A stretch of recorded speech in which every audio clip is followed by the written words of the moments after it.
আসসালামু আলাইকুম। কাছে এবং দূরে, দেশ এবং দেশের বাইরে থেকে কে কোথা থেকে আমার আজকের নতুন এই ভিডিও দেখছেন, সবাইকে নতুন বছরের অনেক অনেক শুভেচ্ছা ও ভালোবাসা জানিয়ে শুরু করছি আমার আজকের ভিডিও।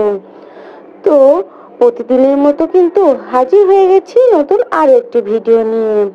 তো আমি কিন্তু আজকে 31st নাইটে আমি কি কি রান্না করেছিলাম সেগুলোই আজকে আপনাদের সঙ্গে শেয়ার করব।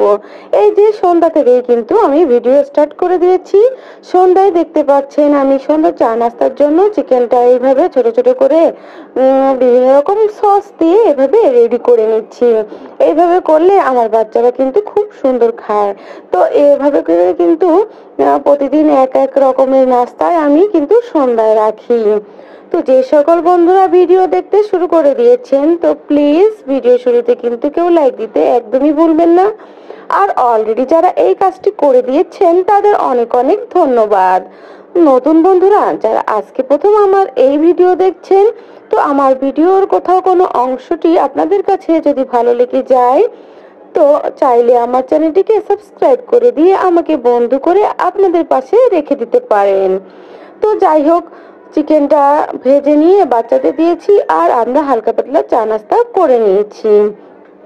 তো এখন কিন্তু আমরা সন্ধ্যার যে খাবারটা সেটাই রান্না করব। তো স্পেশাল দিনে কিন্তু সম্পূর্ণটাই স্পেশাল রান্না বান্নার আয়োজন থাকে। আর আমি কিন্তু বরাবর রান্না বান্না করতে ভীষণ পছন্দ করি।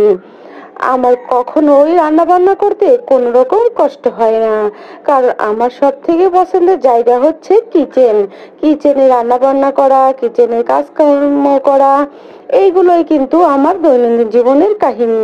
আমি ভীষণভাবে পছন্দ করি সংসারিক কাজকর্মগুলো করতে।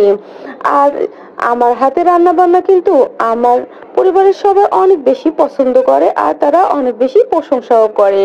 যার কারণেই কিন্তু আমি রান্না বান্না করতে অনেক বেশি পছন্দ আর অনেক বেশি আগ্রহী হই। যে যখন যেটা খেতে চায় তখনই আমি সেটা তাদের তৈরি করে দিই। তো এই যে দেখতে পাচ্ছেন দেশি চিকেন নিয়ে আসছে আর সাথে কিন্তু গরুর মাংসটাও নিয়ে আসছিল। তো সন্ধ্যায় কিন্তু আমরা আজকে দেশি চিকেনটা আর সাদা পোলাওটা রান্না করব। যেহেতু স্পেশাল দিন, তাই সমস্ত রান্না বান্নাই কিন্তু স্পেশাল থাকবে। তো এই চিকেনটাকে আমি স্পেশাল করার জন্য দেখতে পেয়েছেন আমি কিন্তু মশলাটা খুব সুন্দর করে কষিয়ে নিয়েছি। তারপর এর ভিতরে কিন্তু আমি টমেটো বাটা আর এখানে কিন্তু আমি 4 চামচের মতো গুঁড়া দুধ নিয়েছি। আর গুঁড়া দুধটা হালকা কুসুম গরম পানির ভিতরে দিয়ে ভালো করে গুলিয়ে নিয়ে একটা লেবুর হাফটা আমি রস করে দিয়ে সুন্দরভাবে টক দইটা তৈরি করে নিয়েছি। আর আমার কাছে মনে হয় যে আমরা বাজার থেকে যে টক দইটা কিনে থাকি তার থেকেও এই গুঁড়া দুধে টক দইটা অনেক বেশি সুন্দর হয়। এটা কিন্তু খাবারের স্বাদকে অনেক বেশি বাড়িয়ে তোলে। তো মশলাটাকে কিন্তু আমি খুব সুন্দর করে কষিয়ে নিয়েছি আর এখানে কিন্তু আমি চিকেনটা দিয়েও দিয়েছি। বন্ধুরা দেখতে পাচ্ছেন তো চিকেনটা কিন্তু কত সুন্দর হয়েছে আর আমার মশলাটা খুব সুন্দরভাবে কষানো হয়েছে আর এই জন্য কালারটাও খুবই সুন্দর আসছে। তো চাপা দিয়ে কিন্তু আমি কিছু সময় এটাকে কষিয়ে নিয়েছি। আর দেখুন মাংস থেকে কিন্তু পানিটাও ছেড়ে দিয়েছে। আমি কিন্তু কোনো রকম মাংসে পানি ব্যবহার করব না। কষানোর জন্য মাংসের থেকে যে পানিটা বের হবে সেই পানি দিয়েই মাংসটা কষিয়ে নিয়ে যাব। তো দেখুন এই যে মাংসটা কিন্তু ফাইনালি আমি কষিয়ে নিয়েছি। আর কতটা সুন্দরভাবে কষানো হয়েছে দেখলেই তো বোঝা যাচ্ছে। আর এই পর্যায়ে কিন্তু খুবই সুন্দর একটা সুঘ্রাণ হচ্ছে। যাই হোক বন্ধুরা, এখন আমি একটু সময় নেড়ে চেড়ে দিয়ে এই চিকেনটার ভিতরে আমি সামান্য একটু আলু দিয়ে দিব। আলু ছাড়া দিলে কিন্তু এই মাংসটা আরো বেশি মজা হতো। তো আমার পরিবার যেহেতু আলু খোরের পরিবার, তার জন্য আমি আলুটা দিয়ে দিয়েছি। তো ভাতের সঙ্গে একটু করে আলু ভেঙে নিলেও কিন্তু অনেক বেশি মজা হয়, যার কারণে আমি অল্প একটু আলু দিয়ে দিয়েছি। তো যাই হোক, আলুটা দিয়ে কিন্তু চাপা দিয়ে নিয়ে 2-3 মিনিট একটু কষিয়ে নিব, যাতে করে আলুর ভিতরে মশলাটা ভালো করে যেতে পারে। তো বন্ধুরা এই পর্যন্ত যারা এসেছেন এখনো লাইক দেননি, তো প্লিজ লাইক দিয়ে ভিডিওর বাকি অংশটি কন্টিনিউ করুন। তো লাইকটা কিন্তু একটা ভিডিওর জন্য অনেক বেশি প্রয়োজনীয়। তো প্লিজ কেউ লাইক দিতে একদমই ভুলবেন না। তো যাই হোক, এই যে চাপাটা খুলে কিন্তু আমি একটু নেড়ে চেড়ে আবারও মিলিয়ে নিচ্ছি।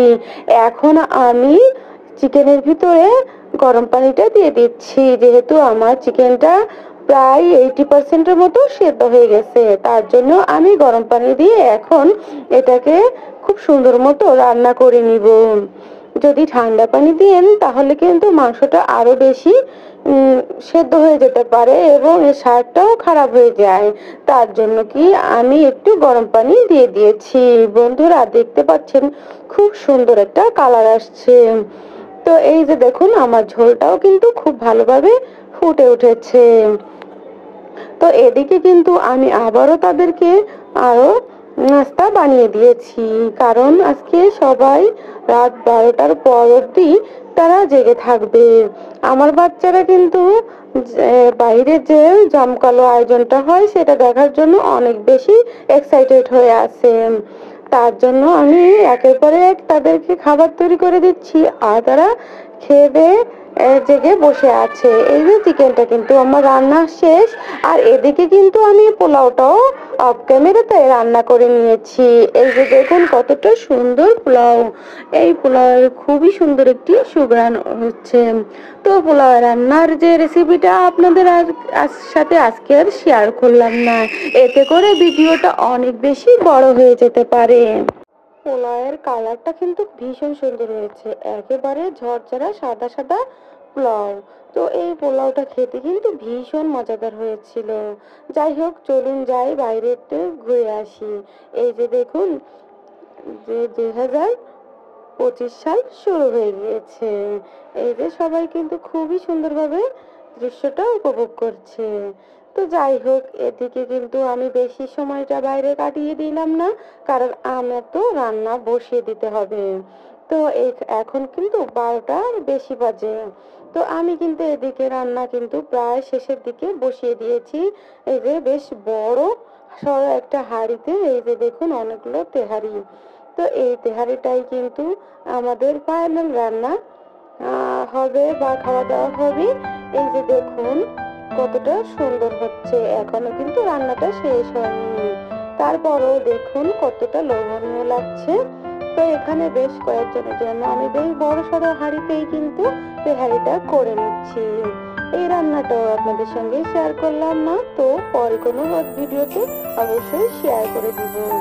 তো যাই হোক, এই তেহারিটা রান্না হতে থাকুক, আর সবাইকে আবারও নতুন বছরের শুভেচ্ছা জানিয়ে আজকের মতো বিদায় নিচ্ছি। সবাই ভালো থাকুন, সুস্থ থাকুন, আর নতুন বছরে নতুন নতুন আমার ভিডিওগুলো দেখার অনুরোধ রইল। সবাই পাশে থাকবেন।